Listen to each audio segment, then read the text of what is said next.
Welcome to Veiled Tales, where the truth is stranger than fiction. Please like and subscribe.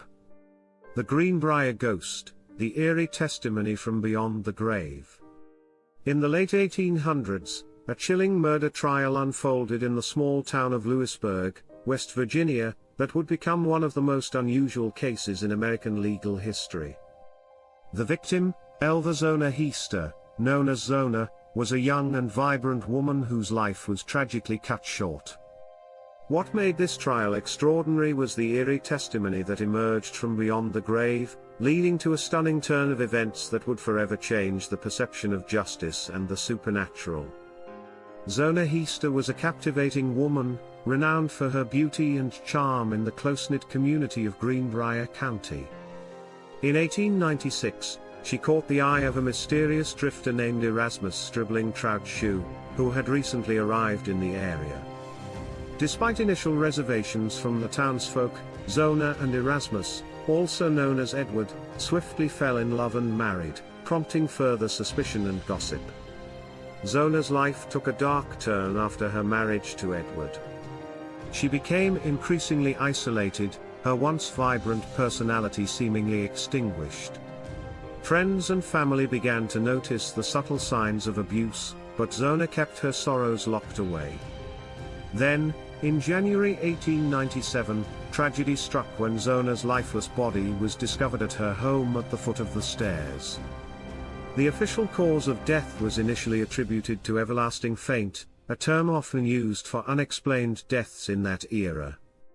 Despite the odd circumstances of Zona's passing, the local physician, Dr. George Knapp, signed the death certificate without conducting a thorough examination. He was a close friend of Edward and dismissed any suspicions, deeming the death as a tragic and natural event. It was the unusual behavior of Edward Shue after Zona's death that raised eyebrows. He was consumed by an overwhelming grief that some found excessive. During the wake, Edward displayed a possessiveness over Zona's body, dressing her in a high-necked dress and a stiff scarf, which he claimed was her favorite. His behavior struck others as strange, but the community remained tight-lipped, still reluctant to challenge a grieving widower.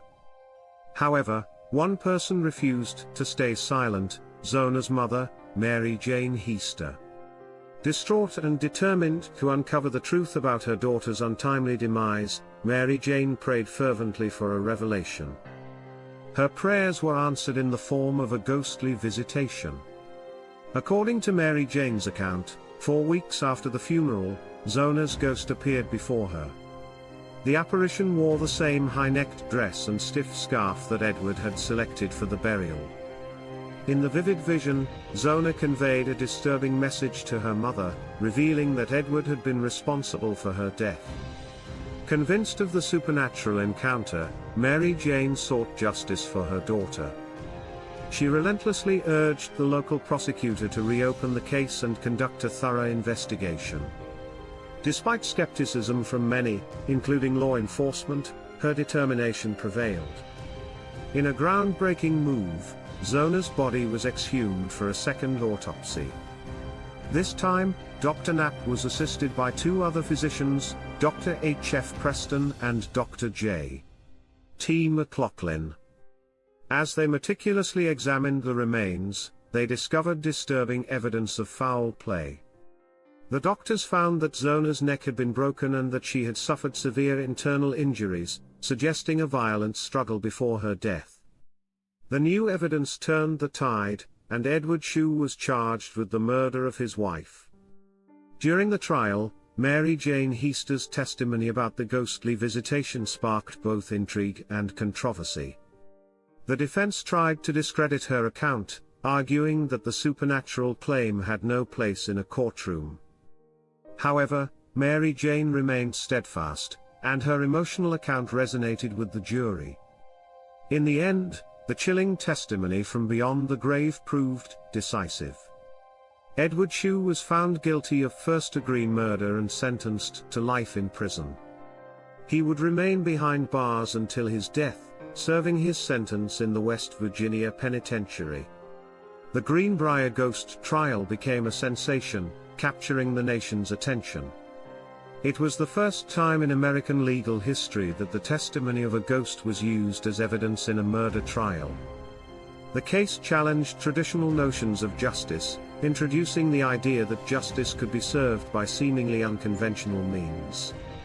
Over time, the story of the Greenbrier Ghost became a part of local folklore, intertwining fact and legend. Mary Jane Heaster's unwavering faith in her daughter's ghostly revelation has been celebrated as an example of a mother's unyielding love and determination to seek truth and justice. The Greenbrier Ghost remains a captivating tale of tragedy, mystery, and the enduring power of a mother's love. It continues to be a haunting reminder of the complexities of human nature, the enigmatic realm of the supernatural, and the capacity for truth to emerge from the most unexpected sources. The legend of Zona's ghostly testimony still echoes through the hills of West Virginia, forever etched into the fabric of American history and the quest for justice. Thank you for joining us on this spine-tingling journey through the shadows. We hope that Veiled Tales has satisfied your hunger for true spooky stories and left you with a lingering sense of mystery.